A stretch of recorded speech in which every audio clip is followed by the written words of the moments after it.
राम कृष्ण हरी, जय जय राम कृष्ण हरी, जय जय राम कृष्ण हरी, जय जय राम कृष्ण हरी।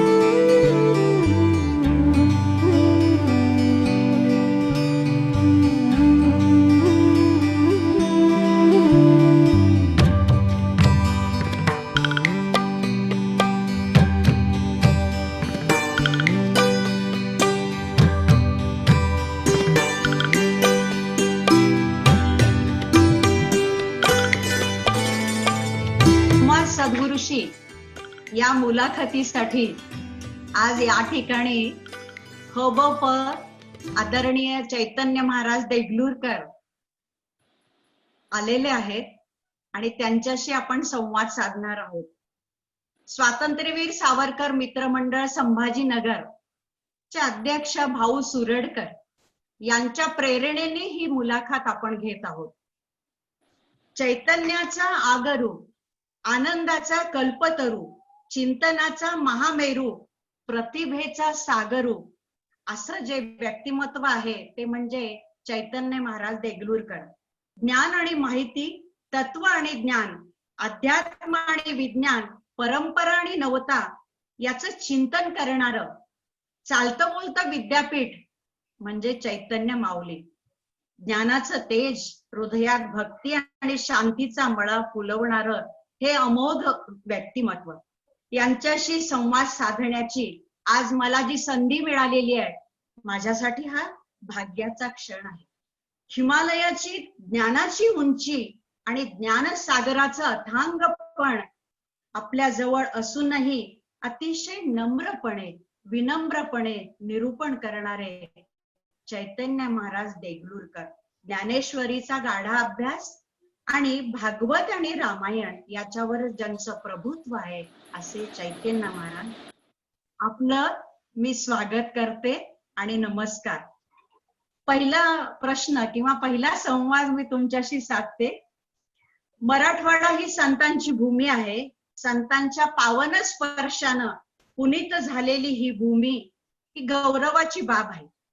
या संतांच्या मांदियाळीमध्ये सद्गुरू संत धुंडा महाराज, सद्गुरू भानुदास महाराज यांचा सहवास तुम्हाला लाभला, यांचा परिसस्पर्श, यांचा संस्कार तुमच्यावर झाला। मग यांच्या सहवासात आपल्याला असा कोणता संस्कार मिळाला की तुम्ही अध्यात्माकडे वळलात? किंवा बालपणी हे अज्ञान असतं की काय अध्यात्म, काय संस्कार हे कळत नाही, पण या बालपणामध्ये असा कोणता प्रसंग आहे, शालेय जीवनामध्ये असा कोणता प्रसंग आहे की तुम्ही त्यामुळे प्रेरित झालात आणि तो अविस्मरणीय ठरला? महाराज नमस्कार। आज आपल्याशी संवाद साधताना खूप आनंद, खूप दिवसांनी खरं म्हणजे आपलं बोलणं होत आहे आणि आपल्या निमित्तानं सर्वांबरोबरच थोडासा या निमित्ताने संवाद होतो आहे। आपल्याला आणि प्रतिष्ठानला दोघांनी अंतःकरणपूर्वक धन्यवाद। खरं म्हटलं तर असा काही एक विवक्षित प्रसंग नाही आहे की ज्याच्यामुळे मला असं वाटलं, परंतु अगदी लहान असल्यापासून घरामध्ये अखंड महाराजांचं, वडिलांचं, काकांचं जे कीर्तन प्रवचन याचं जे वातावरण होतं, त्या वातावरणाचा नाही म्हटलं तरी तो संस्कार आपल्या चित्तावर होत असतो। आणि तो होत असताना अर्थात मला असं वाटतं माझ्या लहानपणी असं काही, आज जसं मुलं ठरवतात की आपल्याला इंजिनियर व्हायचं आहे, आपल्याला डॉक्टर व्हायचं आहे, तशी काही पद्धत नव्हती। म्हणजे थोडस आपलं लक्ष आपल्याला कळण्यापूर्वीच ठरवण्याची पद्धत नव्हती असं मी म्हणेन, थोडस स्पष्ट। बरोबर। किंवा त्या अर्थाने काय आपण म्हणू त्याला, मनी ओरिएंटेड किंवा अशा पद्धतीची आपली लाईफस्टाईल असली पाहिजे असा विचार निदान त्यावेळेला तरी आमच्या घरामध्ये हे नव्हतं। त्या अर्थात माझ्या लहानपणी सुद्धा घरामध्ये इंजिनियर्स होते, डॉक्टर्स होते, पण आपण असं काहीतरी व्हावं असं मी कधी त्या दृष्टीने ठरवलं नव्हतं. परंतु माझ्या लहानपणापासून म्हणजे मला जसं आठवतं तेव्हापासून माझे वडील, आई हे सगळे आम्हाला रोज संध्याकाळी आमच्याकडे देगलूरला आमच्या सद्गुरूंची रोज संध्याकाळी आरती होते, देवाची आणि सद्गुरूंची. तर ती आरती झाल्यानंतर रोज संध्याकाळी आम्हाला ते स्तोत्र म्हणायला म्हणून घेऊन बसत असत आणि रोज काही ना काहीतरी एखादा नवीन श्लोक, नवीन स्तोत्र असं शिकवत असत. ते शिकवण्याचा परिणाम 2 प्रकारानं झाला. एक तर आमचे उच्चार सगळ्यांचे खूप सुधारले स्तोत्र पठणामुळे, आणि दुसरं म्हणजे त्या आध्यात्मिक स्तोत्रांचे आणि त्या एका शरणागतीच्या भावनेचे नाही म्हटलं तरी ते संस्कार मनामध्ये रुजले. तर बालपणी असं लहानपणीचा असा काही एखादा प्रसंग नाहीये की पण वारंवार म्हणजे आम्ही आजोबा गावाला गेले की ते येण्याची वाट बघायचो. प्रत्येक दिवाळी आम्ही त्यांच्या बरोबरच साजरी केलेली. ते असेपर्यंत आम्ही दिवाळी दुसरीकडे कुठे साजरी केली नाही, किंवा बऱ्याच वेळेला असं व्हायचं की खूप कालावधीनंतर ते घरी आले की तीच दिवाळी वाटायची. इतकं ते हे होतच. आणि माझं एकट्याच होतं असं नाही, तर आम्ही सगळीच नातवंड त्यांच्याशी इतक्या चांगल्या पद्धतीनं आणि इतक्या प्रेमळ ह्याच्याने जोडले गेलेलो होतो की आम्ही कोणत्याही क्षेत्रात गेलो असतो तरी त्यांचा परिसस्पर्श घेऊनच गेलो असतो. परंतु मला आठवतं ते म्हणजे आम्ही शाळेची जेव्हा काही निकाल लागायचे तेव्हा मला आठवतं की काहीतरी 5वी-6वीचा वर्ग असेल माझा, आणि मला चांगले गुण पडले होते. म्हणजे जवळजवळ काही एखाद्या एक विषयामध्ये गणितामध्ये काहीतरी 96 मार्क त्यावेळेला पडले होते. म्हणजे त्यावेळेला ते अवघड होतं. आता 100% मिळणं जेवढं सोपं आहे तेवढं ते नव्हतं त्यावेळेला. तर म्हणजे मी सांगतोय आपल्याला साधारण 80चा कालावधी, 1980च्या सुमारास. त्यावेळेला काहीतरी मला चांगले मार्क पडले, म्हणून आजोबा आल्यानंतर मी त्यांच्याकडे गेलो आणि त्यांना सांगितलं की नाना मला गणितामध्ये 96 मार्क पडले. तर मला असं वाटलं की ते माझं कौतुक करतील, मला काहीतरी बक्षीस देतील, माझ्या पाठीवर शाबासकीची थाप देतील. तर ते ऐकल्यानंतर त्यांनी पहिला प्रश्न मला विचारला, 4 मार्क कुठे गेले? म्हणजे आपल्याला काय मिळालं याच्यापेक्षा सुद्धा विद्येच्या बाबतीमध्ये आपण अजून किती अपूर्ण आहोत याचा विचार विद्यार्थ्यांनी कायम केला पाहिजे. हा संस्कार त्यांच्यामुळे माझ्या चित्तावर रुजला की विद्येच्या बाबतीमध्ये माणसाने असमाधानी असलं पाहिजे आणि संपत्तीच्या बाबतीमध्ये मिळेल त्याच्यामध्ये समाधान मानलं पाहिजे. हे त्यांनी आम्हाला त्यावेळेला शिकवलं की मला 96 मिळाले ह्याचा आनंद मानण्यापेक्षा माझे 4 कुठे गेले, माझा कमीपणा कुठे मला अजून तपासता येईल.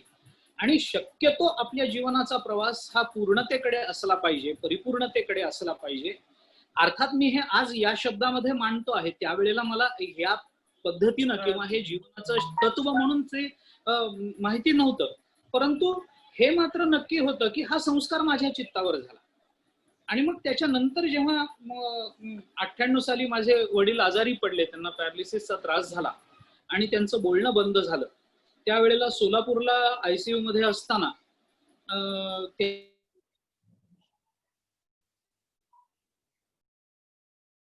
बोलता येणार नाही, मी आजारी पडलो, पुढं काय.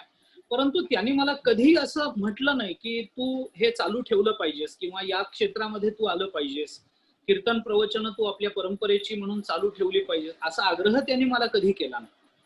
परंतु त्यावेळेला काय मला ज्ञानोबा तुकोबारायांनी बुद्धी दिली, देवानी बुद्धी दिली मला माहिती नाही, पण ICU मध्ये त्यावेळेला मी SP कॉलेजला दांडेकर अध्यासनावरती थोडंसं शिकवतही होतो आणि माझं PhDचं संशोधनाचं कामही त्यावेळेला चालू होतं.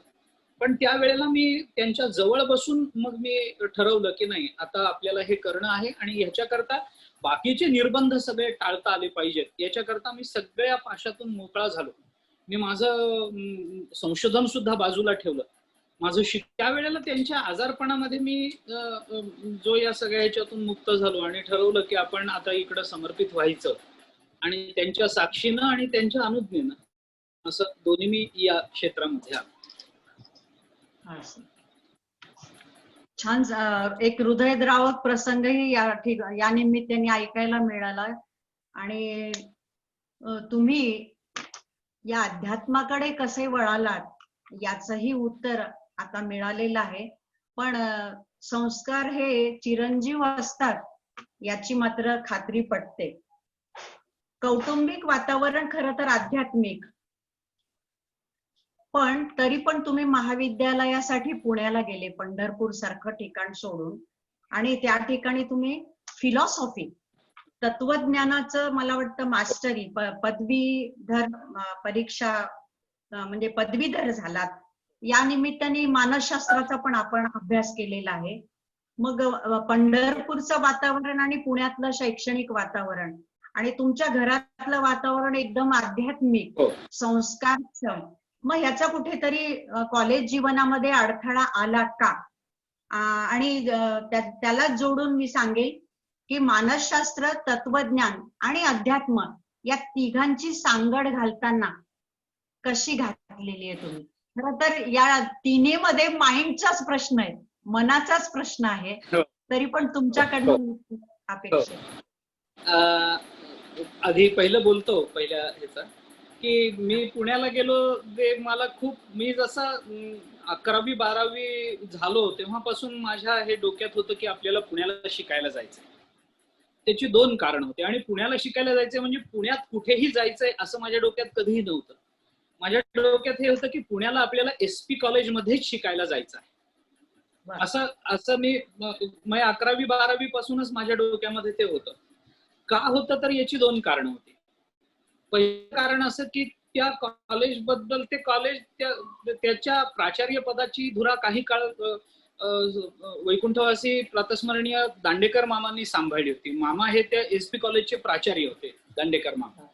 आणि ते कुठेतरी डोक्यात होतं की आपल्याला मामांच्या कॉलेजमध्ये जायचंय आपल्याला. आणि दुसरं कारण असं होतं की माझे वडील, माझे काका, माझे 2-3 काका, माझे वडील हे सगळे SP चे विद्यार्थी. माझे वडील हे तर प्रत्यक्ष मामांचेही विद्यार्थी. त्यामुळे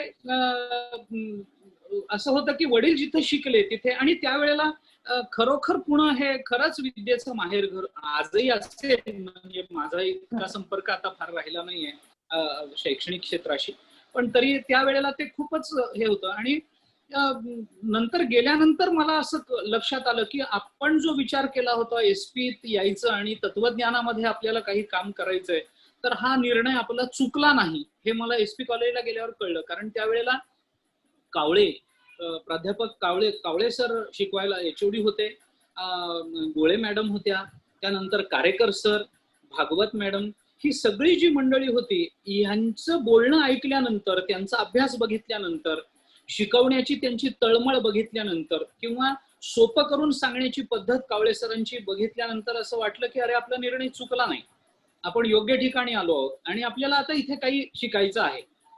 आणि मग मी SP मध्ये गेलो. SP मध्ये मी दुण्णा महाराजांचा नातू आहे आणि भानुदास महाराजांचा मुलगा आहे.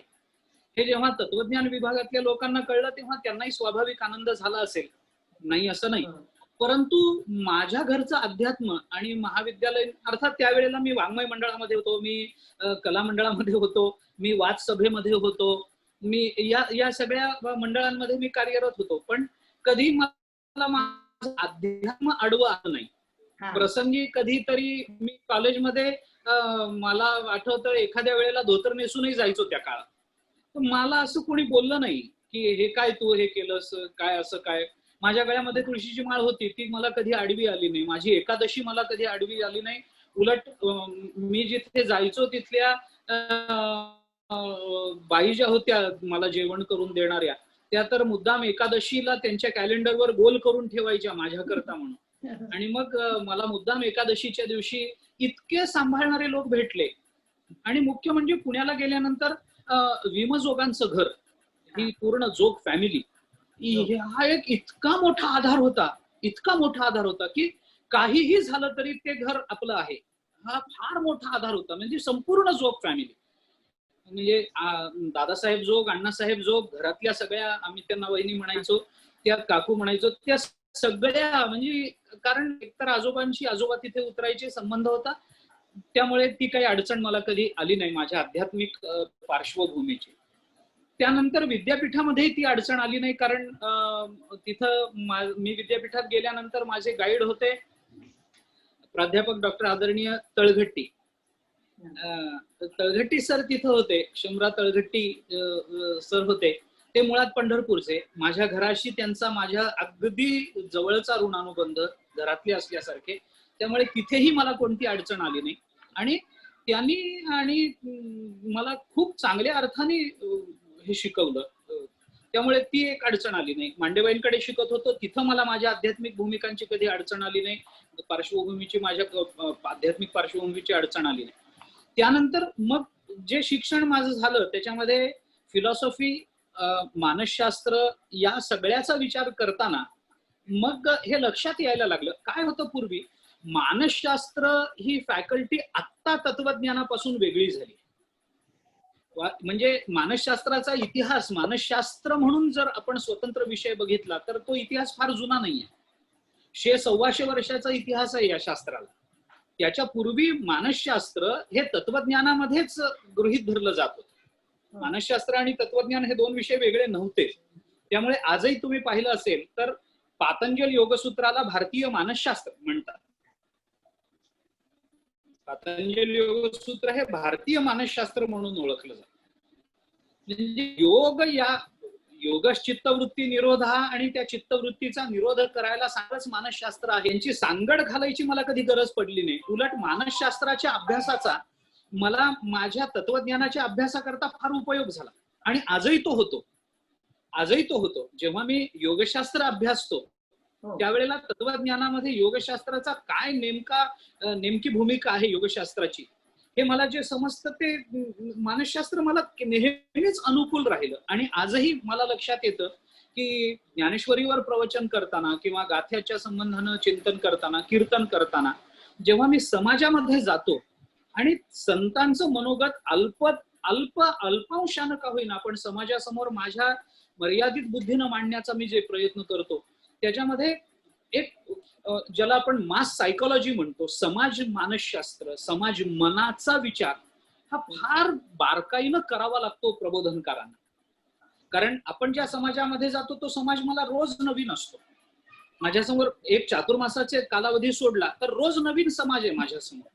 आणि त्या समाजाला बऱ्याच वेळेला संस्कार असतात, नसतात. वेदांताचे संस्कार क्वचित नसतात. क्वचित प्रसंगी काल होऊन गेलेलं कीर्तन हे जरा वेगळ्या अंगाचं असतं, ते विनोदाकडे झुकणारं असतं, प्रसंगी ते तत्वज्ञानाकडे झुकणारं असतं. त्यामुळे कीर्तनाकडे बघण्याची श्रोत्यांची मानसिकता थोडीशी बदललेली असते. आणि ह्या सगळ्या विचार करत असताना कीर्तन हे असं माध्यम आहे की ते आपल्याला एकदम समाजाच्या अंतरंगात घेऊन जातं. कारण माझ्या समोर माझा श्रोता बसलेला आहे, तो कोणत्या पार्श्वभूमीतून आलेला आहे मला माहिती नाही. तो दुःखाने आलेला आहे का जिज्ञासू वृत्तीने आलेला आहे हे मला माहिती नाही. कदाचित त्याचा बैल मेलेला असतो, कदाचित त्याच्या घरी काही दुर्घटना घडलेली असते, कदाचित त्याला पैसे मिळालेले असतात, तो आनंदात असू शकतो, तो दुःखात असू शकतो. पण त्याच्या पहिल्या आपल्या कीर्तन प्रवचनाच्या 5 मिनिटांमध्ये श्रोत्यांची नस आपल्याला पकडता आली पाहिजे. वक्त्याला पहिल्या 5 मिनिटांमध्ये आपल्याला आपलं पुढचं चिंतन त्या आधारावर कसं मांडायचं हे ठरवता येतं. तर ती पहिल्या 5 मिनिटातली श्रोत्यांची नस पकडण्याकरता मानसशास्त्र इतकं उपयुक्त आहे. मानसशास्त्राचा अभ्यास तो इतका उपयुक्त आहे. मी दोन्ही मानसशास्त्र शिकलो. मी क्लिनिकल सायकोलॉजी थोडी शिकलो आणि मी इंडस्ट्रियल सायकोलॉजी थोडीशी शिकलो. हे दोन्ही मी शिकलो. पण हे शिकताना मात्र लक्षात आलं की जर थोडा बारकाईने विचार केला तर या दोन्ही मानसशास्त्राचा आपल्याला तत्वज्ञानाच्या अभ्यासाकरता उपयोग होऊ शकतो. आणि मग मी ती सांगड माझ्या बुद्धीने थोडीशी घातली. खूप छान महाराज, खूप छान विश्लेषण केलं. एक गोष्ट मला जाणवली की या निमित्ताने तुम्ही तुमच्या गुरुवर्याची या ठिकाणी गुरुवर्याचं स्मरण केलं. एवढी मोठी विभूती असून सुद्धा भूतकाळामध्ये जाऊन आपल्याला कोणत्या गुरुने शिकवलेलं आहे, कसं शिकवलेलं आहे याचं स्मरण करणं मला विनम्रतेच्या पुढचा नाहीये. विनम्रता नाहीये. माझ्या बालवाडीपासून माझ्या सगळ्या शिक्षकांची नावं मला आज तागायत माहिती आहेत. आणि ते मी देगलूरला गेलो की आवर्जून शिक्षकांना भेटायचो. आजही मी गुरुपौर्णिमेला बहुतेकांना फोन करतो, मी जरी पंढरपुरात राहिलो तरी. कारण खरोखर यांचे इतके उपकार आहेत माझ्यावर, इतके उपकार आहेत, मी हे विसरूच शकत नाही. म्हणजे पंढरपुरात आल्यानंतर वेदमूर्ती गोपाळशास्त्री गोरे यांनी तर पंखाखाली घेऊन सांभाळावं आणि शिकवावं इतकं मला प्रेमाने शिकवलं. म्हणजे आध्यात्मिक ग्रंथ शिकवण्यामध्ये म्हणजे माझ्या वडिलांनाही त्यांनी शिकवलं, माझ्या थोरल्या बंधूंनाही त्यांनी शिकवलं आणि मलाही शिकवलं. पण ते शिकवताना इतक्या प्रेमाने समजावून सांगायचे की त्यांना विसरणं कसं शक्य आहे, कसं शक्य. बरोबर आहे. हा कृतज्ञता भाव ठेवावा हे तरुणांसाठी खूप चांगलं आहे आणि खूप छान आता आपल्या ऊर्जा देणारा. तुम्हाला हे माहिती आहे, लक्ष्मीकांत तांबोळी कवी आपल्याला माहिती आहेत. हो हो. मराठवाड्यातलेच आहेत आपले. मी लहान असताना ते देगलूरला होते महाविद्यालयात शिकवायला. त्यांच्या ज्या सौभाग्यवती होत्या हो. तांबोळी, त्यांनी मला बालवाडीत शिकवलं. त्यांनी मला शिकवलं बालवाडीत. ते फार उपकार केले त्या बाईने. खूप चांगल्या पद्धतीने बाईंनी मला शिकवलं. म्हणतात ना, फळांनी लखडलेलं जर झाड असतं ना, ते नेहमी वाकलेलंच असतं. त्याच्यामुळे खूप चांगला संदेश, मी या ठिकाणी विश्लेषण करणार नाही, खूप छान संदेश आणि कृतज्ञता भाव कायम जपला पाहिजे, हा खूप छान संदेश आमच्यासाठी आणि तरुणांसाठी आपण दिलाय. नंतरच्या प्रश्नाकडे बोलते मी. आता एवढं फिलॉसॉफी, मानसशास्त्र, तुम्ही PhD केलेली आहे. खरं तर विद्यापीठामध्ये तुम्ही चांगल्या पद्धतीने प्राध्यापक, प्रोफेसर राहिले असते, पण हे डावलून तुम्ही परत आपल्या वडिलांची, आजोबाची परंपरा कायम ठेवण्याचा, वारसा जपण्याचा, त्यांच्या पाऊलखुणा जपण्याचा, त्यांच्या पावलांचा प्रवास मनामध्ये ठेवण्याचा आपण प्रयत्न केला. याच्यासाठी तर आता एवढ्या विश्लेषणातून एक लक्षात आलं की कुणाची जबरदस्ती नव्हती, कुणाचा आग्रह नव्हता. हे तुम्ही तुमच्या मनानेच समरसून गेलात का? हा थोडासा वेगळा प्रश्न. खरंच कुणाचा आग्रह नव्हता मला, परंतु मला आता मी थोडस मागे वळून बघतो तेव्हा मला जे जाणवतं ते हे आहे की त्यावेळेला आजोबांच्या प्रवचनाच्या आधी, जेव्हा ते प्रवचनाला येण्याच्या पूर्वी सगळा मंडप भरलेला असायचा. आम्ही जेव्हा लहान असताना दिवाळीत आम्ही यायचो त्यावेळेला, आणि श्रोते आधी तास तास येऊन बसायचे, अर्धा पाऊण तास, आणि मग ते जमलेले श्रोते अजून हरेराम भजन सुरू व्हायचं असायचं. त्यावेळेला मग त्या श्रोत्यांसमोर उभं राहून एखादं अष्टक म्हणणं, पसायदान म्हणणं, की ज्यांना माहिती होतं की हे हा म्हणतो आहे, मग ते मला माईक समोर नेऊन उभं करायचे किंवा व्यासपीठावर नेऊन बसवायचे आणि त्या व्यासपीठावर बसवून आमच्याकडून एखादं स्तोत्र माझ्याकडून म्हणून घ्यायचे किंवा पसायदान म्हणून घ्यायचे. त्याचं कौतुक व्हायचं. आणि त्यावेळेला असं आम्हालाही काही भीती वगैरे वाटली नाही कधी की आपण आता कसं म्हणावं, आपलं विसरेल का. खडखड खडखड आम्ही शुद्ध वाचा, वडिलांनी ते झोपून घेतलेलं होतं त्यामुळे ते आम्ही म्हणायचो. त्यामुळे स्वाभाविक असेल कदाचित ते, कदाचित मी बोलतोय ते प्रकट रूपानं नाहीये, पण मला असं वाटतं की माणसाच्या ज्या भावना असतात ना, त्या भावनांची प्रामाणिकता आणि त्या भावनांचं सातत्य हे कार्याच्या सिद्धीकरता आणि कार्याच्या यशस्वीतेकरता अप्रकट रूपानं फार मोठं काम करत असतं, हे मला नेहमी जाणवतं. त्यामुळे ते श्रोते कदाचित त्यावेळेसपासून माझ्याकडे बघताना, अरे हा मुलगा पुढे चालून काहीतरी करेल, की हा ज्ञानेश्वरी सांगेल महाराजांच्या नंतर, हा सांगेल, असं कदाचित श्रोत्यांच्या मनावर त्यावेळेला तो बिंबलं गेलं असावं. आणि त्या श्रोत्यांची आमच्या परंपरेकडे बघण्याची अत्यंत प्रेमाची दृष्टी आणि त्यांच्यामधली त्यांची ती विशुद्ध भावना, त्या भावनेचा परिणाम म्हणून कदाचित मी या क्षेत्रामध्ये आलो असावं. आज मला असं मागे वळताना असं वाटतं की त्यांची ती सुप्त इच्छा किंवा त्यांचा जो कयास होता त्यावेळेला, तोच कदाचित आशीर्वादाच्या रूपानं माझ्या मागे उभा राहिला असेल. पण आज मला असं वाटतं की मी जो निर्णय त्यावेळेला घेतला तो इतका योग्य होता. मी या क्षेत्रामध्ये आलो कारण या क्षेत्रासारखं समाधान या जगतामध्ये कुठेही मिळू शकत नाही. मी काही सगळी क्षेत्र फिरलो नाही, पण मी अनेक क्षेत्रातल्या लोकांना भेटत राहतो, खूप लोकांशी संपर्क येतो, खूप लोक अत्यंत प्रेमानं त्यांचं हृदय माझ्याजवळ व्यक्त करतात. पण मग लक्षात येतं की याच्यात आपण कधी अडकलो नाही, हे फार बरं झालं. म्हणजे ही, आणि दुसरं मला वडील जेव्हा आजारी पडले, दुसरा एक प्रसंग मी जाता जाता सांगतो थोडक्यामध्ये. वडील जेव्हा आजारी पडले, हॉस्पिटलमधून आम्ही परत पंढरपूरला आलो. पंढरपूरला आल्यानंतर माझ्यावर चातुर्मासाची जबाबदारी आली. मी ती जशी जमेल तशी पेलायला लागलो. तर आजोबांपासून श्रवण करत असलेले एक श्रोते ते माझ्या वडिलांकडे आले आणि वडिलांकडे आल्यानंतर त्यांनी वडिलांना असं विचारलं की आता तुम्हाला वाईट वाटत नाही का की तुम्ही ज्ञानेश्वरी सांगू शकत नाही, तुम्ही बोलू शकत नाही, तुम्ही कीर्तन करू शकत नाही, याचं तुम्हाला वाईट वाटणार नाही का? आणि जर मग हे कधी तुम्ही आता बोलणार आहात असं ते थोडंसं वडिलांना बोलतं करण्याकरता म्हणून त्यांनी प्रश्न विचारला. तर वडिलांनी त्यावेळेला त्यांना असं सांगितलं, ते वाक्य माझ्या मनावर आयुष्यभराकरता कोरलं गेलं. वडिलांनी त्यांना असं सांगितलं की ज्ञानेश्वर महाराज बोलवतील तर आपण बोलायचं, नाहीतर आपण बोलायचं नाही.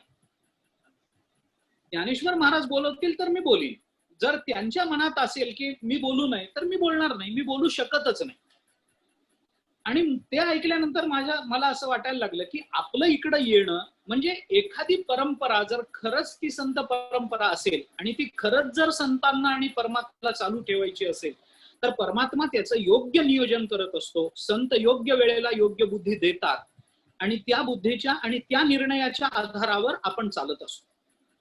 त्यामुळे मला असं कधी हे नाही झालं की मी इकडे का आलो. तर माझं आजचं उत्तर एवढंच आहे की ज्ञानेश्वर महाराज तुकाराम महाराजांची इच्छा, आमच्या सद्गुरू गुंडा महाराजांची इच्छा म्हणून मी इकडे आलो, कारण त्यांना ती परंपरा चालू ठेवायची होती.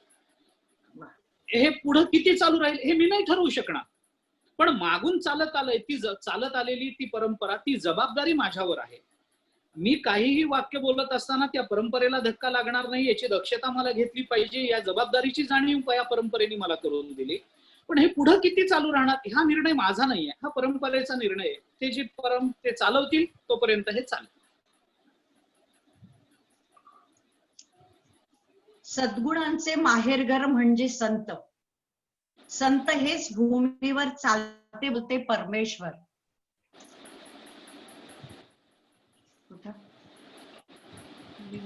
नाही, मला ऐकू येते, आपण बोला. हा, संत हेच भूमीवर चालते बोलते परमेश्वर. आपण आता भानुदासराव महाराजांचा म्हणजे वडिलांचा प्रसंग सांगितला, खूप भावस्पर्शी होता तो.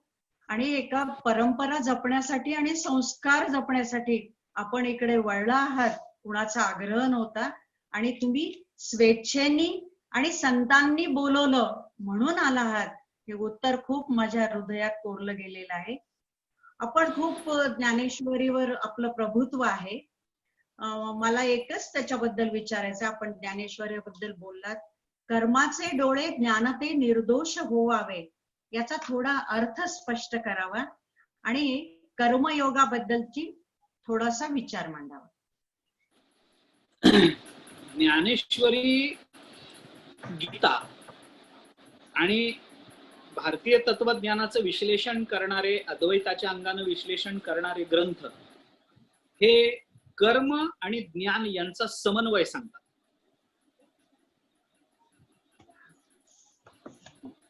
कर्म आणि ज्ञानाचा समन्वय ज्ञानेश्वरी सांगते. त्याच्यामुळे ज्ञानाच्या अधिष्ठानावर कर्म घडावं आणि कर्माला ज्ञानाचं अधिष्ठान असावं, अशा दोन्ही अर्थाच्या ओव्या आपल्याला ज्ञानेश्वरीमध्ये दाखवता आहेत.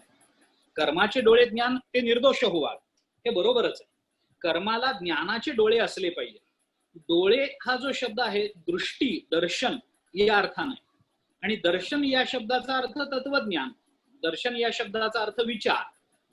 तर कोणतंही कर्म हे आंधळेपणाने न करता ज्ञानाच्या भूमिकेवर ते कर्म केलं जावं. गीतेत काय झालं, सगळं तत्वज्ञान सांगून झाल्यानंतर अर्जुनाने देवाला असं सांगितलं की देवा मला सगळं कळालंय, नष्टो मोह स्मृतिर्लब्धा वत प्रसादान मयाच्युत स्थितोस्मी गत संदेह, माझा संदेह पण गेलाय, मग आता काय करायचंय, करिष्य वचनम तव, आता तू म्हणशील ते मी करणार आहे. म्हणजे ज्ञान झाल्यानंतरही अजूनही मी करणार आहे, आणि आता जे करणार आहे ते अज्ञानानं करणार नाही तर ज्ञानानं करणार आहे. आणि ही भूमिका जोपर्यंत आपल्या जीवनामध्ये येत नाही तोपर्यंत तो कर्मयोग की ज्या कर्मयोगाला ज्ञानाचं अधिष्ठान नाही, आणि तो ज्ञानयोग की जो ज्ञानयोग कृतीतून अभिव्यक्त होत नाही, हे दोन्हीही फोल ठरतात. त्या दोन्हीचा अभ्यास वाया गेला असं होतं. म्हणून आपण महाभारत जर बघितलं तर महाभारतात अनेक श्लोक आहेत, पण आपल्याला सामान्यत्वानं आपण संस्कृतातली म्हण वापरावी असं जे वापरतो ते यः क्रियावान स पंडित, जो क्रियावान आहे तो पंडित आहे, असं आपण महाभारताचा एक श्लोक उद्धृत करताना म्हणतो. क्रियावान आहे तो पंडित आहे, म्हणजे पंडित ज्ञानी अशातला भाग नाही. आपल्याला झालेल्या ज्ञानाची अभिव्यक्ती आपल्याला कर्मातून करता आली पाहिजे. आपलं कर्म हे इतकं सहज असलं पाहिजे की त्याच्यातून ज्ञान प्रकट झालं पाहिजे. ओढून ताणून कर्म करणं याला ज्ञानाचं अधिष्ठान नसतं.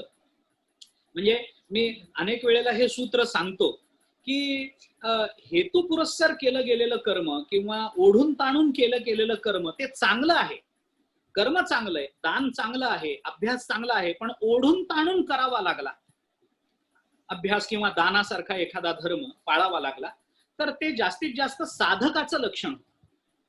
पण आपण हे कर्म करावं की करू नये याचा विचार विवेकानं करून मग ते अनुकूल असेल तर करावं असा विचार मनात येण्याच्या पूर्वी अनुकूल कर्म, चांगली कर्म आपल्या कृतीतून व्यक्त होत असतील तर मग त्याला संत म्हणता येईल.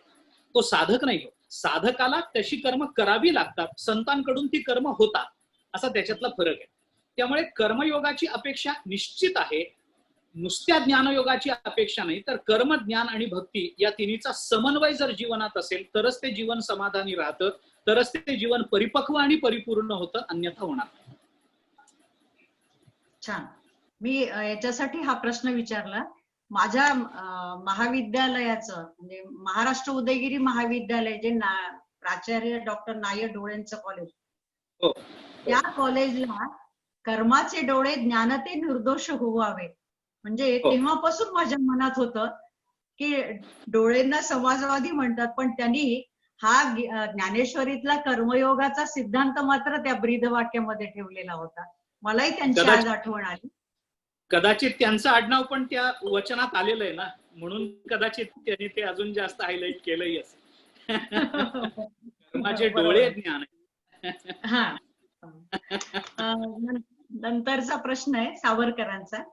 तुझं साठी मरण ते जनन, तुझं वीण जनन ते मरण, अशा भावनेने समर्पित झालेले क्रांतिकारक विनायक दामोदर सावरकर यांचा खरं तर तत्वज्ञ म्हणून, इतिहासकार म्हणून, साहित्यिक म्हणून, सामाजिक कामाबद्दल म्हणा, अंदमानचं यातना पर्व म्हणा, सगळ्या क्षेत्रामध्ये सहज वावर होता आणि ते ग्रेटच.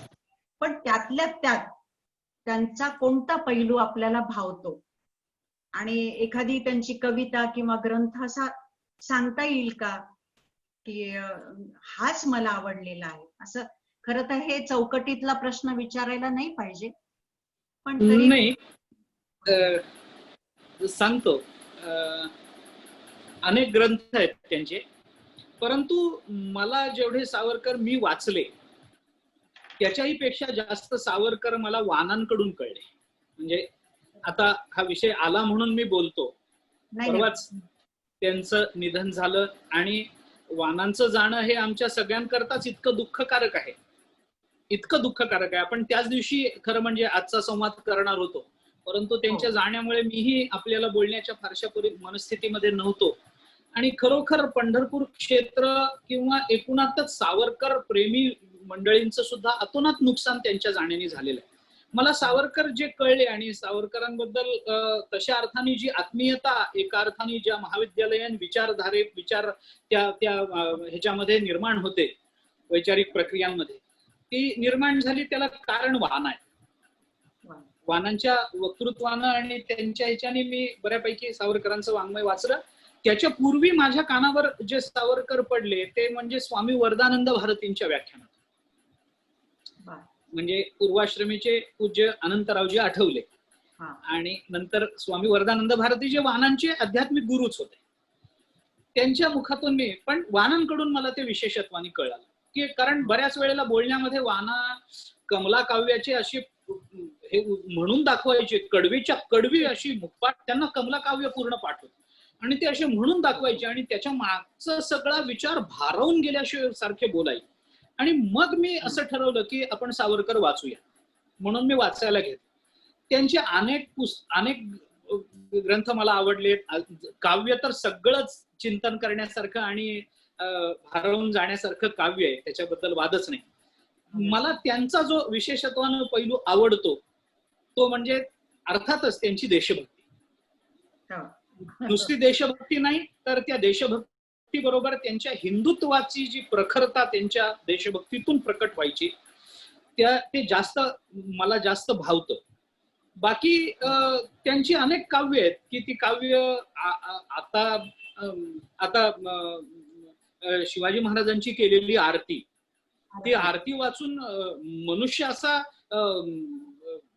जागा होणार नाही असं होऊच शकत नाही की तो झोपून राहील. ती आपण कुठेतरी गादीवर झोपलेलो आहोत आणि ती आरती आपल्या कानावर पडली तरी आपण झोपून राहिलेलो असू तर तो माणूस नसेल, ते प्रेत असेल. जर तो मनुष्य जिवंत असेल, त्याला मराठी कळत असेल आणि त्यांनी जर ती शिवाजी महाराजांची आरती ऐकली तर तो खडबडून उठून बसला पाहिजे. इतक्या प्रेरणा त्या आरतीमधून त्यांनी व्यक्त केल्या, किती किती वेगळ्या पद्धतीने.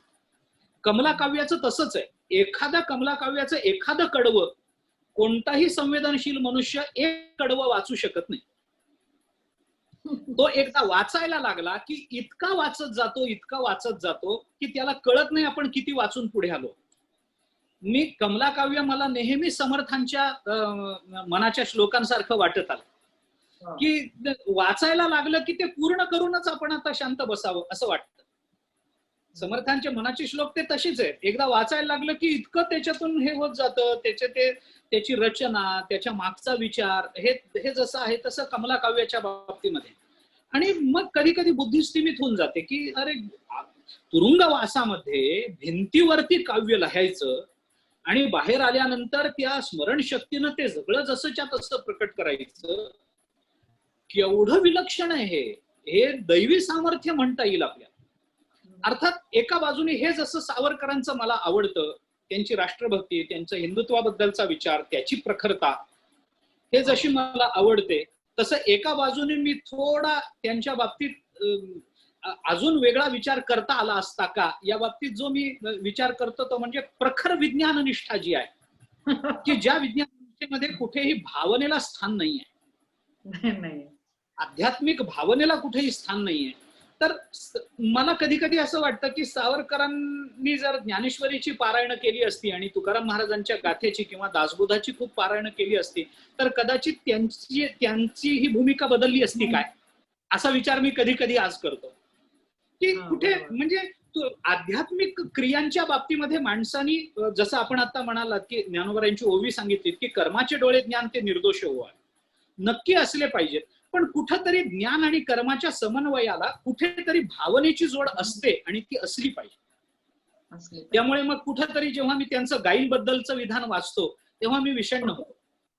म्हणजे वानांबरोबर अनेक वेळेला माझी याची चर्चा झाली आहे, तर वाना मला नेहमी असं म्हणायचे की तो विषय सोडून दे, तो विषय आता बाजूला ठेव, आता आपण त्यांचं काय आहे ते बघूया, काय चांगलं आहे ते घेऊया. ठीक आहे, आपल्याला नाही पटत आहे ना त्यांचं गायींबद्दलचं विधान, बाजूला ठेवू आपण. त्यांचं मूर्तीपूजेबद्दलचं विधान नाही ना तुला आवडत आहे, ठीक आहे, बाजूला ठेवू आपण. पण इतकी प्रखर विज्ञान निष्ठा ही, मग मी कधी कधी असा विचार करतो की ज्या काळामध्ये भारत परतंत्र होता आणि पारतंत्र्यानंतर जेव्हा स्वातंत्र्याची पहाट भारताला दिसायला लागली त्यावेळेला काही बाबतीमध्ये इतकी प्रखरता येण्याचं महत्वाचं कारण हेच होतं की त्या काळामध्ये जर भावनेमध्ये मनुष्य अडकून गेला असता, कारण भावनेच्या बाबतीतला एक विचार असा असतो की भावनेमध्ये वाहत जाण्याची शक्यता जास्त असते आणि कदाचित त्यावेळेला कर्मयोगाची आणि ज्ञानाची जास्त आवश्यकता असावी. याकरता म्हणून लोकमान्य टिळकांनी सुद्धा संपूर्ण गीता कर्मयोगावर लावून गीता रहस्यासारखा अप्रतिम ग्रंथ निर्माण केला. का कर्मयोगावर त्यांना जोर द्यावा वाटला की स्वतंत्र झालेल्या भारताला जर आपण आध्यात्मिक भूमिकांमध्ये अडकवून टाकलं तर कदाचित राष्ट्र उभारणी करता त्या भावनेचा तशा अर्थाने उपयोग होणार नाही. म्हणून आत्ता आध्यात्मिक भावनांना बाजूला ठेवा, पण कर्मयोगाला जास्त प्राधान्य द्या. या कारण एक पिढी जर कर्मयोगाविना गेली तर त्याचा परिणाम पुढच्या 4 पिढ्यांवर होत असतो. एक पिढी जर निष्क्रिय गेली तर पुढच्या 4 पिढ्या निष्क्रिय जातात आणि त्याच्यातून बाहेर येण्याकरता प्रयत्न करावे लागतात. याकरता म्हणून कदाचित या मंडळींनी सगळ्यांनी मिळून कर्मयोगाला जास्त प्राधान्य दिलं असेल, असा समन्वय माझ्या समाधानाकरता मी करून घेत असतो. बरोबर आहे. नाही बरोबर आहे. सावरकरांचा विचार करताना बहुतेक आपण त्यांचं लेखन, त्यांचं साहित्य, सामाजिक कार्य आणि त्यांची प्रखर देशभक्ती एवढाच विचार करतो. मलाही थोडस विज्ञाननिष्ठ वाचताना वाटत होतं, पण थोडासा दोष आहे समजून किंवा त्यांचा तो विचार आहे समजून सोडून देऊन सावरकरांचं नतमस्तक होणं एवढंच आपल्या हातात आहे. आणि खूप छान एक मनोधैर्य वाढवणार नक्की ना. नाही, मला असं वाटतं की लिखाण आणि वक्तृत्व या दोन्ही क्षेत्रामध्ये इतकी उंची गाठणारं व्यक्तिमत्व भारतामध्ये जी फार कमी झाली आहे, त्याच्यात सावरकर फार अग्रणी आहे. आग्रह बऱ्याच जणांना लिखाण जमतं पण वक्तृत्व नसतं, काही जणांना वक्तृत्व असतं पण लिखाण जमत नाही, पण दोन्ही तेवढ्याच उंचीचं हे ज्या क्वचित व्यक्तिमत्वांमध्ये बघायला मिळतं ते सावरकर अग्रणी आहेत त्याच्यामध्ये, याच्यात वाद नाही. वाद नाही. सावरकरांनंतर थोडासा वेगळा प्रश्न आजच्या थोड्या शिक्षण पद्धतीबद्दल विचारणार आहे. इंग्रजी माध्यमाचा थोडासा जास्त प्रभाव आहे आणि संस्कार मूल्य याचं प्राधान्य शिक्षण पद्धतीमध्ये असावंच. माझा जसा विचार तुमचा जसा आहे तसा माझाही आहे, पण शिक्षण पद्धतीमध्ये काय बदल व्हावे किंवा काय नेमकेपणा असावा, अभ्यासक्रम कसा असावा किंवा मराठी भाषेला प्राधान्य देण्यासाठी किंवा मातृभाषा जपण्यासाठी काय करावं लागेल. अर्थात तेलुगू किंवा आंध्र प्रदेश, कर्नाटकामध्ये, केरळकडे जर गेला तर तिथे मातृभाषेची, त्यांच्या मातृभाषेची सक्ती आहे, अनिवार्यता तिथे दाखवलेली आहे. महाराष्ट्रामध्ये पण तसं व्हायला पाहिजे का? शिक्षण पद्धती आणि अभ्यासक्रम आणि मातृभाषा. मला मी तसा फार त्याचा मोठा अभ्यासच नाहीये, पण माझ्या अवतीभोवती मी पाहतो, माझ्या मुलांची शिक्षण मी पाहतो, तेव्हा मला ते अंतर जास्त लक्षात येतं की काय झालंय दुर्दैवाने की आपल्याला गुण किती मिळतात याच्यावर आपलं यश सगळं आता अवलंबून आहे. तर ही पद्धत आपली ही पद्धत आपली नाहीये. आता सुदैवाने हा शब्द मुद्दाम म्हणतो. आता जे शैक्षणिक ह्याच्यामध्ये आता जे क्षेत्रामध्ये झालेले बदल आहेत, अगदी नुकते झालेले बदल, कदाचित आपल्याला अपेक्षित असणाऱ्या शैक्षणिक व्यवस्थेची ती सुरुवात आहे, ती पहाट आहे असं म्हणायला आता हरकत नाही. आता तरी वरून बघताना जेव्हा ते खऱ्या अर्थाने लागू होईल आणि त्याचा ते शिक्षण पुढे जाताना जेव्हा त्याच्यातले काही त्रुटी म्हणा त्याच्यातल्या किंवा त्याच्यात जर काही त्या विचार प्रक्रियेमध्ये काही दोष असतील ते जेव्हा प्रकट होतील तेव्हा त्याच्यामध्ये कराव्या लागणाऱ्या परिवर्तनाचा विचार नंतर आहे.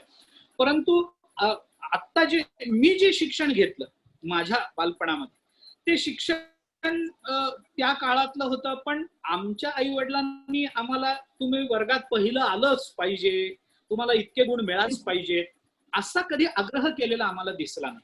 माझ्या वडिलांचं मला हे नेहमी सांगणं होतं की आपण काय मांडतो ह्याच्यापेक्षा ते आपल्याला किती कळतं याचा विचार आधी झाला पाहिजे. कारण मला आठवतं डॉक्टर वदी कुलकर्णींनी त्यांच्या एका पुस्तकामध्ये मला वाटतं त्यांच्या आत्मचरित्रामध्ये धुळाक्षरातून मुळाक्षराकडे असं जे त्यांचं आत्मचरित्र आहे त्या आत्मचरित्रामध्ये माझ्या आजोबांबद्दल एक दोन ठिकाणी संदर्भ दिले आणि ते वाचताना मला त्यांचं वाक्य मला फार आवडलं. माझ्या आजोबांबद्दल त्यांनी असं लिहिलं होतं की मुंबईच्या साहित्य संघामध्ये त्यांनी एकदा आजोबांचं कीर्तन ठेवलं होतं आणि साहित्य संघामध्ये कीर्तन करावं की करू नये, म्हणजे ते साहित्य संघ म्हणजे काही मंदिर नाही, मग मंदिरामध्येच कीर्तन करायचं असतं, मग साहित्य संघामध्ये कीर्तन करावं की करू नये याबद्दल त्यावेळेला खूप खल झाला होता. आणि आजोबा म्हणाले होते मी येतो तुमच्या साहित्य संघात, आणि ते कीर्तन झालं. तर ते कीर्तन झाल्यानंतर त्या कीर्तनाच्या संबंधाने वदींनी जे लिहिलंय त्याच्यामध्ये त्यांनी आजोबांबद्दल बोलताना असं लिहिलंय की ते बोलत असताना असं लक्षात येत होतं की त्यांना जे बोलायचंय ते त्यांना सूर्यप्रकाशा इतकं स्वच्छ कळालेलं आहे, असं त्यांनी एक वाक्य लिहिलं.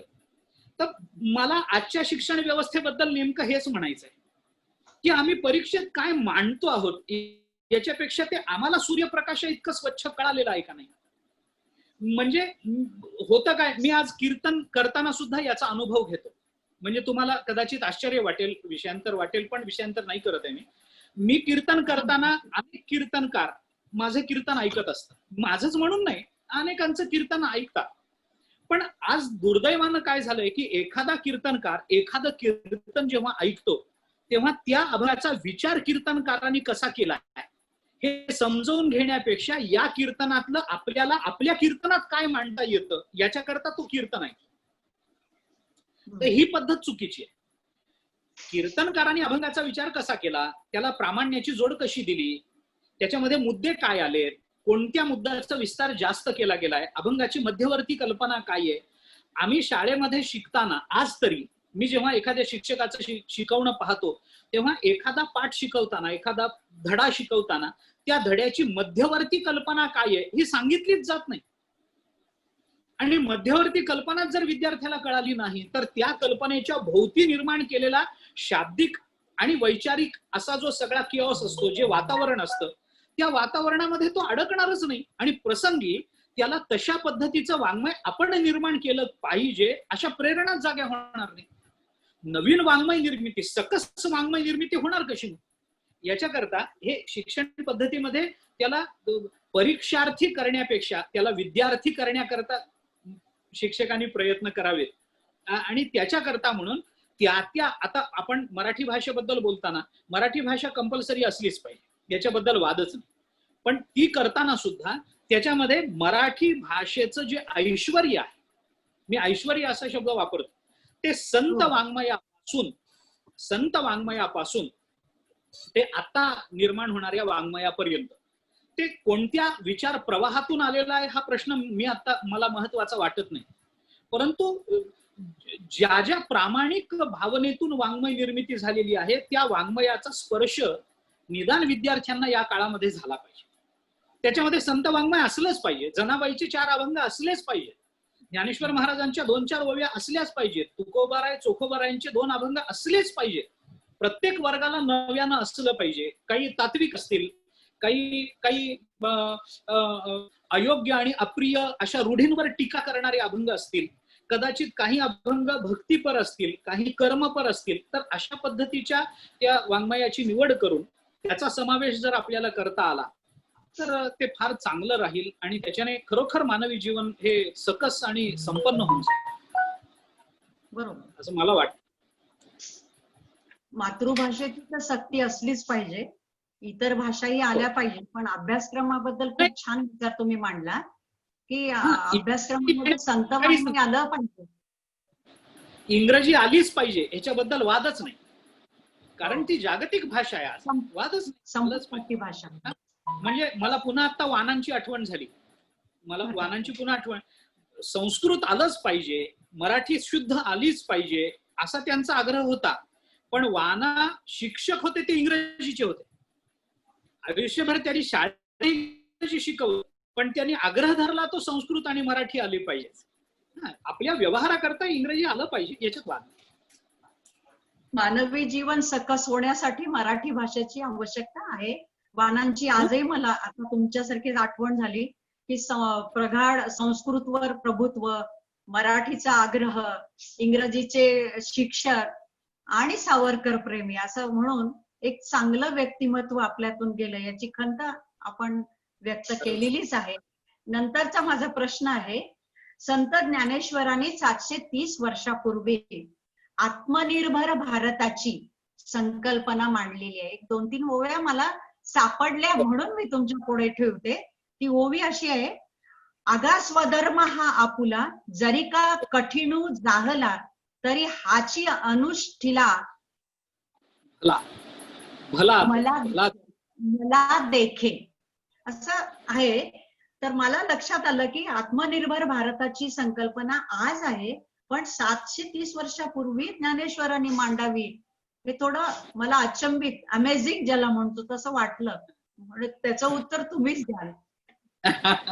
नाही असं नाही, परंतु मी थोडस असं बघतो की अध्यात्माचा मूळ जो वैचारिक गाभा आहे ना, मानवी तो जीवन आत्मनिर्भर करण्याकरताच आहे.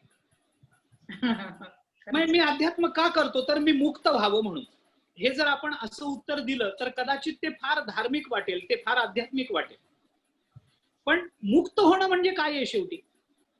मी कुणावरही अवलंबून नाही. मुक्त होणं म्हणजे काय? माझे सगळे बंध ज्याच्यामुळे मी अडकत जातो आहे, ज्याची बंधनं माझ्या जीवनामध्ये निर्माण होत आहेत, त्या बंधनातून मी बाजूला पडणं, हेच जर मोक्ष, ही संकल्पना जर अशीच असेल तर आत्मनिर्भरता ही याच्यापेक्षा काय वेगळी आहे? आत्मा म्हणजे मूळ अध्यात्माचा गाभाच आत्मनिर्भरतेचा आहे. त्यामुळे आपण कुठल्याही संतांचं वाङ्मय बघितलं तर आपल्याला हेच जाणवेल. तुकाराम महाराजांचे कितीतरी अभंग आपल्याला असे सांगतायत. मुक्त होता परी बळे झाला, बद्ध घेऊन या छंद माझे माझे, असं तुकाराम महाराज म्हणतात. माझं माझं माझं माझं करत मी बद्ध झालो, म्हणजे मला माझं माझं मी ज्याला म्हणतो आहे ते बाजूला करून मुक्त व्हायचं आहे. ही आत्मनिर्भरता आहे. आता हे जेव्हा आपण या राष्ट्रीय पातळीवर आणून पाहतो, तेव्हा आपण अमक्या देशावर याच्यासाठी अवलंबून आहोत, तमक्या देशावर त्या अन्नासाठी अवलंबून आहोत, या टेक्नॉलॉजी करता या देशावर अवलंबून आहोत. आमच्या देशामध्ये बुद्धिमत्ता नाहीये का? भारत याच्यातला भा हा शब्द ज्ञानवाचक आहे. जो भा म्हणजे ज्ञानामध्ये रत आहे तो भारत आहे. मग आमच्याकडे ज्ञानी नाहीत का? बरं, मत ही आहे की आज जगतामध्ये जिथे कुठे आयटी क्षेत्रातले लोक आहेत त्याच्यातले सगळे उच्च अशा ह्याच्यावरती पदांवरती अभिषिक्त झालेले बहुतांश भारतीय आहेत. याचा जगतामध्ये ज्ञान नाहीये असं मी म्हणत नाहीये, परंतु आपलेच विद्यार्थी बाहेर जातात आणि परदेशातल्या कंपन्यांना मदत करून ती मोठी करतात. बुद्धी यांची चूक आहे असं मी म्हणत नाहीये, ही जगराहटी आहे, याच्याबद्दल काही अडचण नाहीये. परंतु हे सगळं जर आपल्याला आपल्या देशात निर्माण करता आलं तर आज आपण जगावर काही कारणाकरता अवलंबून आहोत, उद्या सगळं जग भारतावर अवलंबून राहील. लोकांनी आपल्यावर अवलंबून राहावं म्हणून हे सगळं करायचं हे नाही, हा विषय नाहीये. परंतु आपण स्वतंत्र झालं पाहिजे, ते वैचारिक दृष्टीने असेल. आता माननीय पंतप्रधानांनी जी आत्मनिर्भरतेची कल्पना मांडली ती कर्मयोगातून आलेली आहे, आणि ज्ञानेश्वरी आणि गाथ्यासारखी संत वाङ्मय जी आत्मनिर्भरता मांडतात ती ज्ञानभूमिकेतून आलेली. एवढाच फरक आहे. आत्मनिर्भरता ज्ञानभूमिकेतून आली की तिला मोक्ष म्हणतात, आणि मोक्ष कर्मयोगातून प्रकट झाला की त्याला आत्मनिर्भरता म्हणतात. एवढाच फरक आहे. वा, खूप सुंदर सांगितलं बरं का. आणि आत्मनिर्भर भारताची संकल्पना ही संत वाङ्मयातूनच आलेली आहे. हा विचारही खूप छान मनाला भावला. आता आपण शेवटाकडे वळणार आहोत मुलाखतीच्या, की पाश्चात्य संस्कृतीचा प्रभाव आणि भारतीय संस्कृती लोप पावते की काय, असं थोडीशी भीती आहे मनामध्ये. आपण नेहमी म्हणतो देश धर्म का मान करे, संस्कृती का सन्मान करे, असं आपण म्हणतो. पण ही जतन करण्याची जबाबदारी आम्हा सगळ्यांवर आहे. पण यासाठी तुम्ही काय सांगाल? आणि त्यालाच लागून थोडासा तरुणांसाठी प्रश्न आहे की कोरोनामुळे तरुणाई मानसिकता थोडी खचलेली आहे, आणि त्यांचं मनोधैर्य वाढण्यासाठी त्यांनी नेमकं काय करावं? तरुणांसाठी हा प्रश्न आहे. दोन्ही प्रश्न तरुणांसाठीच आहेत. हो, पाश्चात्य संस्कृतीचं अतिक्रमण आपल्यावर होत आहे ही गोष्ट खरी आहे, ही गोष्ट खरी आहे. परंतु आपण थोडा बारकाईने विचार केला तर अनेक आक्रमणांना आतापर्यंत भारतीय संस्कृती पुरून उरली आहे. आणि इंग्रज जेव्हा आले, इंग्रजांनी राज्य केलं अनेक 150 वर्ष वगैरे आपण म्हणतो, ते राज्य हे देहावर केलं नाही, ते आपल्या विचार प्रक्रिया सगळ्या डळमळीत करणे आणि आपल्या सगळ्या व्यवस्था मोडकळीत काढणे. मग बऱ्याच वेळेला तुम्ही त्याला नावं ठेवा, त्याच्यामध्ये दोष. आज मी तुलना किंवा कुणाला दोष देतोय अशातला भाग नाहीये, परंतु ज्या व्यवस्था भारतीयांच्या म्हणून इंग्रजांनी दूर केल्या, मोडीत काढल्या आणि नवीन व्यवस्था तिथं लावून दिल्या, त्या नवीन व्यवस्थांमध्ये दोष नाहीच आहेत का? तर दोष आहेच आहेत. मग दुसऱ्यांच्या व्यवस्थेतले दोष समजून घेण्याकरता आपलं आयुष्य घालवण्यापेक्षा आपल्या व्यवस्थेमध्ये असलेल्या दोषांचं जे ज्ञान पूर्वीपासून होतं, त्या दोषांवर आपल्याला उत्तरं शोधता आली असती, त्या व्यवस्था स्वीकारायला काय अडचण आहे. परंतु याच्या मागे 2-3 कारण आहे माझ्या दृष्टीने. मी पुन्हा सांगतो की माझं बोलणं कदाचित थोडं जास्त स्पष्ट होईल, परंतु बोलणं या उत्तराकरता म्हणून भाग आहे म्हणून बोलतो. माझ्या दृष्टीने हे 2 एक महत्वाची कारण. एक तर मागे काय झालं, एक लहान मुलांकरता शिबिर घ्यायचं ठरलं आमच्याकडे, की त्यांना आपण शुभं करोती शिकवूया, त्यांना आपण पांडुरंगाष्टक शिकवूया, हरिपाठ शिकवूया, निदान काही नसलं तर निदान कीर्तनामध्ये पावलं कशी खेळायची शिकवूया, पखवाजाचे 4 बोल मृदंग वाजण्याचे शिकवूया, एक 4 स्तोत्र शिकवूया, असं म्हणून एक शिबिर घ्यायचं ठरलं. तर आमची मंडळी सगळी आमची बैठक बसली. मला त्याने विचारलं की तुम्हाला काय वाटतं? मी त्यांना सांगितलं की आपण मुलांचं शिबिर नक्की घेऊया, ते संस्कार करणं आपलं कर्तव्य आहे, आपण केलं पाहिजे. परंतु हे शिबिर घेण्याच्या आधी या मुलांचे जे आई वडील आहेत त्यांचं एक शिबिर घेऊया. आधी त्यांना शुभम करोती शिकवूया, मग आपोआप घरामध्ये आपल्याला शिकवायची वेळच येणार. ही वस्तुस्थिती आहे, ही वस्तुस्थिती आहे. तुम्ही मला सांगा ना, आयटी क्षेत्रामध्ये काम करणारी आई आणि आयटी क्षेत्रामध्ये काम करणारा मुलगा ज्या संततीला जन्म देतात त्या संततीला जर ते वेळच देऊ शकत नसतील तर संस्कार काय देतील? बर, हे सगळं जे चाललेलं आहे हे आई वडील दोघेही काम करतात. कशा करतात? मी करू नये असं म्हणत नाहीये, पण या काम करण्याचा हेतू काय आहे? आपल्याला तुम्हाला कदाचित वाचलेलं आठवत असेल, एक 5-6 वर्षापूर्वी एका आयटी क्षेत्रातल्या पती पत्नीनं पुण्यामध्ये गळफास घेऊन आत्महत्या केली. दोघांनी मिळून केली. आपण पेपरमध्ये वाचलं होतं त्यावेळी. ते आत्महत्या केली. का केली याचं कारण सांगताना त्यांनी असं सांगितलं, म्हणजे जे लिहून ठेवलं होतं त्याच्यामध्ये, की आता आम्हाला करण्यासारखं काहीच नाही. आम्ही जग फिरून आलोय, आम्ही पुष्कळ पैसा कमावलाय, आम्ही मुलांकरता खूप करून ठेवलेलं आहे, आता आम्ही जगावं अशा कोणत्या प्रेरणाच नाहीये. आता हे जे नैराश्य येतं हे कशामुळे आलं? म्हणजे शेवटी कुठेतरी अत्यंत आत्मकेंद्री आणि त्याच्याही पेक्षा जास्त अत्यंत अर्थकेंद्री जी जीवनशैली मनुष्य स्वीकारतो आहे त्याचा हा परिणाम. आता मी त्यावेळेला काय सांगितलं की ह्याच्यासाठी जर ह्यांच्या आई वडिलांनी यांना लहानपणापासून ज्ञानेश्वरी गाथा दासबोध वाचायची सवय लावली असती तर खूप पैसा जमलाय, आता नोकरीची गरज नाही, मग आता काय करायचं, आता आपण ज्ञानेश्वरीचा अभ्यास करू असं म्हणून ते जगले असते की नाही. अनेकांची जीवनात त्यांनी कदाचित घडवली असती, परंतु हे झालं नाही. हे का झालं? मी त्यांना दोष देतोय त्याचप्रमाणे त्यांच्या आई वडिलांनाही दोष देतो. हे एक कारण. दुसरं कारण, इंटरनेट आणि टीव्हीच्या माध्यमातून ज्या माहितीचा आपल्यावर भडीमार होतो आहे, भारतीय विचारशैलीमध्ये त्याला आज कोणतीही चाळणी लावली जात नाही. फिल्टर्सच नाही आहेत. आपल्याकडे येणाऱ्या माहितीच्या ओघाला कुठलाही फिल्टर नाही आज. असं का व्हावं? ह्याच्यावर निर्बंध का असू नयेत? माझ्यावर अक्षरशः बरं, ह्या ज्ञानाचा भडीमार नाहीये, हा माहितीचा भडीमार आहे. हे त्याच्यातही अधिक दुर्दैव की जी माहिती मला आजचा दिवस संपला की उद्या उपयोगाला येणार नाहीये, पण ती माहिती मला झालेली आजच्या आज वापरण्याकरता, माहिती वाया जाऊ नये याच्याकरता, ती माहिती वापरली जावी याच्याकरता मी प्रसंग निर्माण करतोय. प्रसंग मी निर्माण करून चालत नाही. निर्माण झालेल्या प्रसंगामध्ये मला माहिती आणि ज्ञान वापरता आलं पाहिजे. माहिती वापरण्याकरता मी जर प्रसंग निर्माण करत असेल तर निर्माण केलेला प्रसंग माझ्या जीवनामध्ये नैराश्य निर्माण केल्याशिवाय राहत नाही. याच्याकरता या सगळ्या गोष्टींना काही चाळण्या लावणं आवश्यक आहे आणि त्या लावल्या गेल्या पाहिजेत.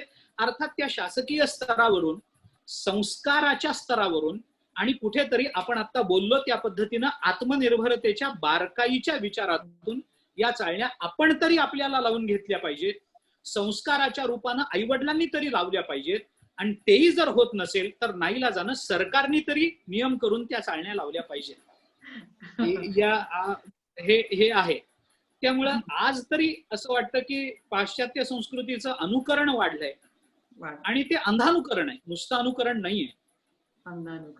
भारतीय विचारशैली नेहमी अनुसरणाचा मार्ग सांगते, अनुकरणाचा सांगत नाही. याच्यातला फरक आपण लक्षात की अनुसरण सांगते भारतीय विचारशैली, अनुकरण सांगत नाही. आणि दुर्दैवाने अनुसरण करावं अशा पद्धतीनं विचार मांडलेच जात नाही. त्यामुळं ती अडचण होत असेल.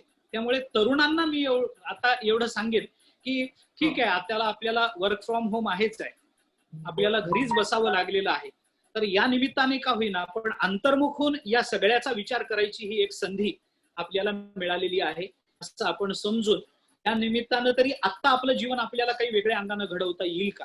कारण आता मला नाही वाटत की मास्क आपल्या चेहऱ्यावरून बाजूला होईल. आता नाही होणार. आज हा विषाणू जाईल, उद्या नवीन येईल, परवा जीवाणू येईल, परवा आणखीन काहीतरी येईल. हा मास्क राहणार आहे, माणसांमधलं अंतर हे राहणार आहे, स्पर्श करायला आज माणूस घाबरतो, हे राहणार आहे. मग ही जीवनशैली जर स्वीकारायची असेल तर मग या जीवनशैलीतही काही आदर्श निर्माण करण्याकरता आपल्याला काय करता येऊ शकतं याचा विचार, कारण आजचा तरुण हा उद्याचा निर्माता आहे हे लक्षात घेऊन त्या तरुणांनी आजचा विचार तो केला पाहिजे आणि ही संधी आहे असं समजून त्याच्याकडे थोडंसं सकारात्मक भूमिकेतून पाहिलं पाहिजे. अर्थात वैचारिक भूमिका या पोट भरत नसतात, पोट भरण्याकरता काही वेगळंच करावं लागतं, ते तर तरुणांना करावं लागेलच, कृतीशील राहावं लागेलच. पण पुन्हा तेच आहे की त्या कृतीला कुठेतरी ज्ञानाची अशी जोड देऊन, भावनेची अशी जोड देऊन, संस्कारांची अशी जोड देऊन कुठेतरी या वातावरणातून बाहेर पडणं आहेच आहे. पण बाहेर पडताना अशा काही भूमिका घेऊन बाहेर पडता आलं पाहिजे की त्या भूमिका उद्याच्या सगळ्या समस्यांचं उत्तर देणाऱ्या असतील. अशा पद्धतीच्या भूमिका आज सिद्ध कराव्या लागतील. तर तसं ते सिद्ध करण्याकरता देवानी संतांनी काही सामर्थ्य द्यावं एवढीच प्रार्थना तरी मी करू शकतो. खूप छान सांगितलं की पॉझिटिव्ह थिंकिंग, सकारात्मकता आवश्यक आहे आणि अर्थकेंद्रापेक्षा आत्मकेंद्री होणं आवश्यक आहे. आणि संकट जी येतात ना ती संधी देण्यासाठी येतात की काय माहित नाही, पण तरुणांनी संधी आहे असं समजून आत्मनिर्भर व्हावं. खूप छान संदेश आपण दिलेला आहे.